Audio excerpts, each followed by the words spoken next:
Estás escuchando The Bad Guy Show. Really? So I'm like, all right, I'm out of here. So I'm just walking out, and as soon as I walk out, somebody says, "Yo, don't worry about that shit, bro. You killed that shit." And I'm like, see, this is why I do this shit. You know what I'm saying? Because there's always that one person that you will get, or that one person that might have remember you in the futures or whatever. Right. Yeah. So sometimes you'll have shows like that in Miami, and sometimes when I was performing in Toronto, I never had a problem like that. Like they really go nuts for substance out there. Nice. But you know, it is what it is. You know, it's pineapples and oranges, apples and bananas, the same shit. Yeah. You know what I'm saying? Yeah, it is. It is a little different. So you were out there, and you got deported. Yeah, You got yeah, deported yeah. out. So how did that? What happened, man? What was that Yo, experience like? Yeah, that shit was deported? crazy. I was out there with Wolfgang. Yoko Gold was out there, and we were just shooting a music video for some novice artist and shit. And we were in a mall parking lot that was under construction and shit, and we had fire in the parking lot that we set up for the video and shit. So we're doing some real outrageous shit with some fucking arson charges that were, you know, thankfully dropped and shit. That's crazy. Great lawyers we got. We got great lawyers. And and so we're in the parking lot, the under construction mall place or whatever. We're shooting the video, and then out of nowhere, Wolfgang's telling me, "Yo, Choco, you gotta stay put, bro. They're gonna see you." I'm like, bro, I'm high as fuck. I'm smoking. I'm walking around like they're not gonna see me, bro. They're not gonna see me. So I go to the top of this shit, and then little do you know, they see me. And then 5 minutes later, damn, they cops roped you come. up? Huh? They roped you up? Yeah, the cops came with their guns out. They're like, "Put your fucking hands up!" And I'm like, "Yo, relax, man. Don't shoot me, man. Just relax." And then they're like, you know, all right, they're Canadian cops, so they weren't that bad. So they're just like, so they're like, all right, what's your ID? And me, I didn't have my ID, no, excuse me. I did have my ID, so they're like, yo, you're all the way from Miami. What the fuck are you doing here? Why don't you go back? Like, it's so cold up here. I was like, you guys don't understand. I have a business here. I have family here. This is where I want to be at the moment. And as they're walking me down the stairs or whatever, they're telling me, look, we're going to have to send you back. Wow. And I'm just like, wow. Come on, man. Like, why don't you just let me slide? Just let me, you know, go about my business. Because I got pulled over like 2 weeks prior to that. And the cop saw my ID. He didn't mention anything. He just gave it back and said, all right, have a good day. But these guys were on some power tripping shit that night. And, you know, they sent you ass. Yeah, bad. They sent me back to Miami. My people were pleading with them and telling them, yo, just let them go. Nothing. And yeah, they put me in They put you that through that whole process. Yeah, the whole process of getting lawyers. I've had to wait at least 2 months in a holding center, which that's fucked up. Which wasn't too bad because it was like a hotel. I literally had TV. I had fucking. Oh, yeah? I mean, I don't eat this shit anymore, but at the time they used to have chicken and rice and all that shit I used to eat. Like they had that shit served and ready for you and shit. Wow. And I had a hot shower. I had a remote to the TV. It was more like a holding place, not more like a cell. But they said that I got lucky because I should have been put in a cell because I had a felony. Wow. And they overlooked the felony and said, you're lucky you didn't end up in jail for 2 months for this shit. I was like, yeah, thanks. Thanks for that, buddy. Yeah, man. Wow, that's so crazy, bro. Yeah. So going through all that and then coming back to Miami and starting that whole music thing, like it's another flow now. It's another energy now when you, man, go through it, right? That's what I was speaking about earlier, man. This is part of the journey of the game where shit got you at a peak as high as Mount Everest, and then you're back to the ground zero, starting at the bottom. So I felt when I got deported, I felt like, damn. Like you lost everything. Yeah, man. You felt like that? Absolutely. Wow. I felt like I lost everything. I fell into depression and shit. I ended up doing a lot of weed and shit, was smoking a hell lot. Got thrown into psychic evaluation. Wow. Hospital floors. And then I ended up going in jail and shit. Really lost focus, really lost track at the time. And my friends were like, yo, what the fuck is wrong with Choco? He's going crazy. Bro. And, yeah, man, I was burning bridges left and right. I didn't want to hear from anybody. I was so frustrated with the culture. I was so frustrated with my career, so frustrated with the fact that these laws exist and they have the ability to remove Yeah, me to as they fuck please. you up. Yeah, yeah. So after that, I was like, fuck it, you know. I just started recording again, and I got locked up before the first project was finished. So it was kind of a rough ride to get back on my feet, but. Wait, you got locked up again after when you were back here? Yeah. You're kidding me. Yeah. Wow, yeah, bro. man. It was, Sorry to hear that. Yeah, it's all right, man. Did you do? How long were you inside? Oh, that shit was fucked up. That shit was for like 7 months. Wow. I did 7 months. 7 months of your life like that. Yeah, 7. That I did sucks. I'm sorry to hear that, bro. Yeah, something light, but it was 7 months, and then I had to do a year in a lockdown facility where I'm out, but I'm not out. Wow. And so if I jump the fence, Yeah. I break probation. That's so crazy. So then they'll come get me. They'll look for me. And there's mad people that go from jail right to the lockdown facility. Yeah. And some of them like, all right, I'm here. Fuck this. I'm hopping the wall. I'm out. And they just try to go on some fucking I'm going to Mexico type of shit. It's like, bro, it's not worth it. Just do your little time here at the lockdown facility. You got some hoes over there. You know what I'm saying? You can smoke. You can work out. I mean, it's straight. It's not that bad. But some people are just like, I'm out of here, bro. I need to go smoke weed. I need to go fuck this bitch over these. So, you know, it was crazy. It was a lot of fights. This one dude tried to kill himself with the railing with a sheet. I was around, you know, people that are fresh out of jail, people that are fresh out of psychiatric wards, fucking whores, fucking prostitutes, strippers, fucking dykes, women that don't know what they want, women with kids, men that are heroin addicts, people who are overdosing in the bathroom and That's shit. Crazy, cuz. Yeah, it was just one hell of an experience. But yeah, man, it was just a whole part of the journey. Throughout that whole time, I was literally just writing my album, staying to myself, and just working out and just praying to Allah. That's crazy. Yeah, man. That's crazy. Choco Valens. Why Choco, man? What's the name? What's the whole idea behind your name? Right. So Choco originally was from a bounty hunter, which was Choco, and this dude basically was a Latino who had nothing to back him, but he became friends with a bounty hunter, and he would just go around, you know, taking people in who were needed to be taken in. So I felt like Choco was the best of both worlds. He was evil and he was good at the same time, because at the detail of the film, which Mickey Rourke was in as well, and shout out to Mickey Rourke. What's the name of the film? It's Domino. Domino. Okay. There's this film called Domino, and the film gravitated to me. I think I seen that.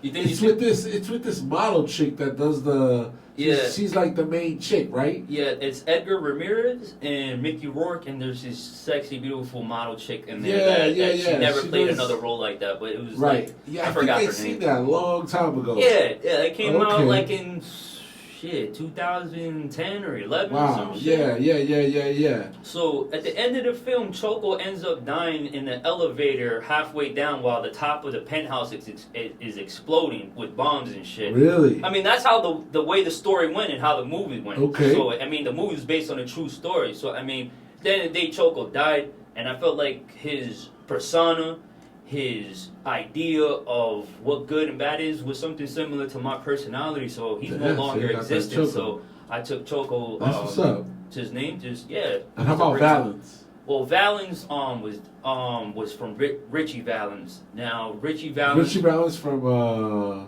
Bamba. La Bamba, yeah. Oh shit. Yeah, I'm a big fan of Richie. Richie. I would have never guessed that. That's crazy. Yeah, even though Bob is the one who brought the attention to Richie and said, look, we're going to change your name to Valens or Valesqueza or something like that. Yeah, because he used to be Valenzuela. Yeah, and then we're Bob... going to change it to Valens. Yeah, and then because it's weird, he had a manager named Bob and he had a brother named Bob and shit. So his brother Bob was just like, oh man, you can't change our name like that. That's our father's name, and I feel him. You know what I'm saying? Right. But at the end of the day, Richie didn't even really like the name Valens, but he went with it because his manager was giving him the car, giving him the shows, giving him that light.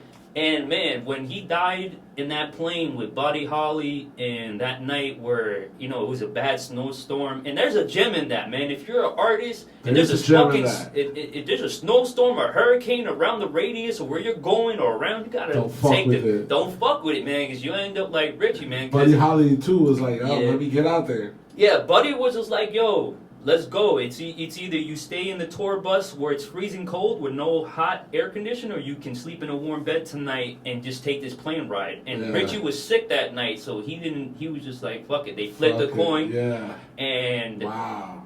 Richie won the coin toss, and they said that was the first coin toss he ever won in his life, and he ended up dying that night. That's crazy. So, and just the fact that he died so young, it was such an inspirational figure to Latinos and to the music industry. That's deep, Choco. Yeah, man. That's deep, Choco. That's fucking deep. That's what's up, bro. But yeah, I just feel like what's up. That's very deep. I gotta take his name, bring it to the forefront, at least the last name. Cool. Choco Valens. Yeah, I like that. You got a very well thought out. You got a very well thought out name. Yeah, man. That's very cool. You don't see a lot of people with well thought out names. Like, you can buy it. Like, I used to have a whack name called JOK back when I was a jit. I was like, like 18 years old, and they used to call me Juggling Obnoxious Knowledge. You know what I'm saying? I was trying to figure it out, man. But yeah, Choco Valens came from a long way, man. Had to really think that out. El colombiano, Estamos aquí. Hey, ven acá, ¿y tu familia de qué parte de Colombia? Bogotá. Y mi papá es de Cincelejo. Oh, really? Cincelejo? Yeah, where they do the correlejas and shit. Cincelejo, my family's from Cincelejo. Oh, and what's crazy is that I just interviewed this rock band where the main singer is from Cincelejo as well. Yeah, man, Cincelejo from what I understand, when I mention it to people that heard of us or people from that place, they say that place is a place where fighters are born. Places where people that are really strong come from. Yeah. Cincelejo was in a place where it was like, you know what?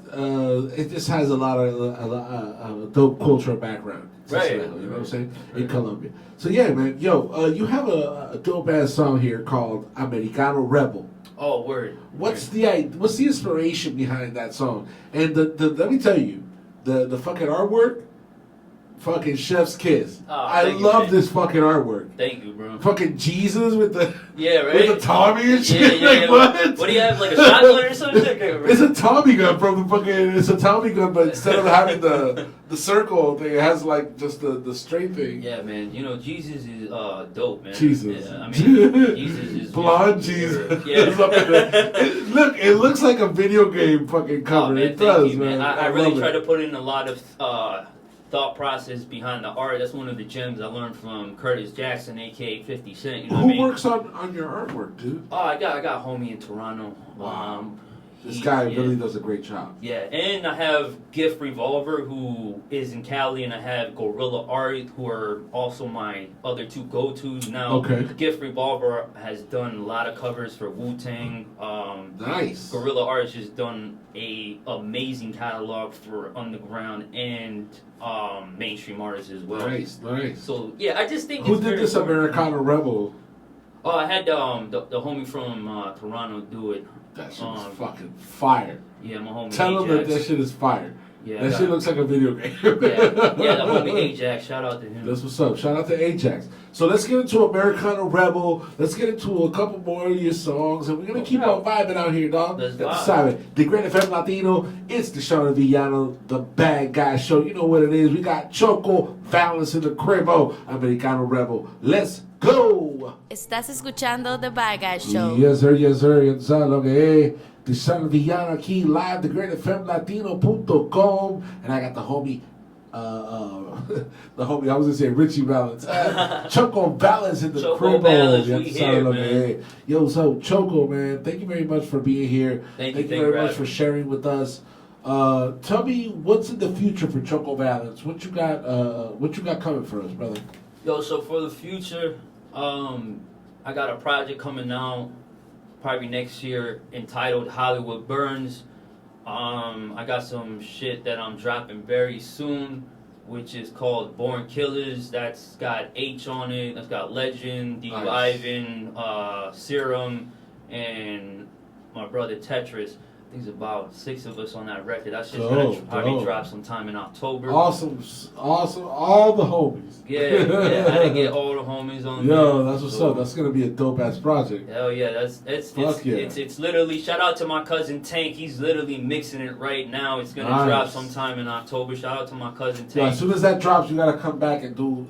We gotta do a launch from here. We gotta like do a whole thing from here. Yo, I'm down. That's gonna be a dope ass album. I know it. Well, it's just a single though. It's just what. It's just a single. Yeah. It's just a single. You come through and we promote that single, brother. That's gonna be a crazy ass single, right? I got you, man. Yeah, that's dropping, and I got something. I got so much love for everybody on that track, bro. Oh man, I can't, brother. I can't express anything otherwise than that as well. I got so much love for everybody on there, and it's something that me. Unfortunately, we're able to do as quick as we wanted to due to my ankle and shit breaking. Right. Shit went McGregor on me in a fight. You went through some shit there, brother. And I got also a tribute record for MF Doom, which I'm gonna drop soon. Oh, nice. I can't wait to show that. And one more shit I'm gonna say, and that's it. I'm not gonna say anything more. I'm gonna drop another record called Rage.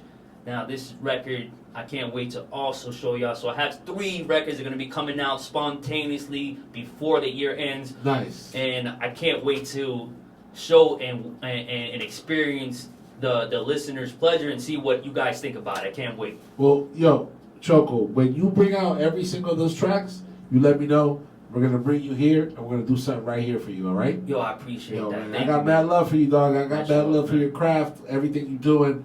And we're gonna keep it like that. Let everybody know where they can find you on social media. If you got a website, whatever you got, let them know where you got them. Follow me on IG, Instagram, CHOCO VALENS. You can find me on Twitter, Facebook. Everything is CHOCO VALENS. You can Google CHOCO VALENS. Everything will pop up from my Spotify, Tidal, Apple Music. I'm everywhere. As far as Amazon Music, you can find all 3 of my albums there, Bandcamp. And yeah, mostly just follow me on IG to keep up with me on a daily basis. I'm on there frequently, always promoting and doing new shit. Hell yeah. We're gonna hacer la despedida. We're gonna say goodbye with this track here. I think it's very relevant. Best on Earth. Oh, thank you. Tell me about this track, Best on Earth. Yo, this track in particular was written, I was at the 49th floor downtown Brickell on the penthouse and shit. Shout out to Yoko Gold. And I was just there with a couple of girls, whatever, and I was smoking hella weed. And I was just writing this record, man. I was like, yo, I gotta make a record for my next project, and which is out right now, Best on Earth, that is out on all motherfucking platforms. Right. And motherfucking Wolfenstein is my most newest project. It's my 3rd EP. That's where I wrote it for. So Best on Earth, how I came together with this girl Sarah. She did poetry, and she had something saved on her phone. She showed it to me, and it just fit perfect with the elements on that record. So she dropped some poetry shit in the beginning that was really amazing. And then I did the verse, and my homeboy Danny. Shout out to him. He mixed and mastered it, and then we just put it out there. That's what's up. Sure. So we're here, man. So we're gonna do it like this: Best on Earth featuring Sarah from the homie CHOCO VALENS. We're saying hasta luego, not goodbye, just hasta luego, which means in a little while we're gonna see you motherfuckers. I got the homie J Angel in the wings. He's gonna be coming up a little later, and you already know what it is. D'shon El Villano, the Bad Guy Show live, Dagr8fm Latino.com. You know I got the homie CHOCO VALENS. What's good? We out here, man. CHOCO VALENS, man. 305. Dagr8fm Latino. Estamos aquí, ¿me entiendes? Estás escuchando The Bad Guy Show.